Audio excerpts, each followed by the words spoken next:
ఇది చార్ధామ్ అంటారంట. Chardham temple. Chardham temple అంటే జగన్నాథ్పురి, ద్వారకాపురి, రామేశ్వరం అండ్ బద్రీనాథ్ 4 కలిసి ఇక్కడ ఉంటుందంట. అందుకనే దీన్ని వీళ్ళు చార్ధామ్ అంటారంట. ఓం నమో నారాయణ. వీటిని శ్రీ రామేశ్వర ధామ్. ఓం నమ శివాయ. శ్రీ ద్వారకా ధామ్ అంటారు. ఇక్కడ కృష్ణుడు. శ్రీ జగన్నాథ్ ధామ్, పూరి జగన్నాథ్. ఓం నమో నారాయణ.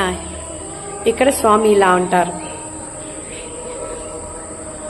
ఇవి శ్రీ బద్రీనారాయణ ధామ్.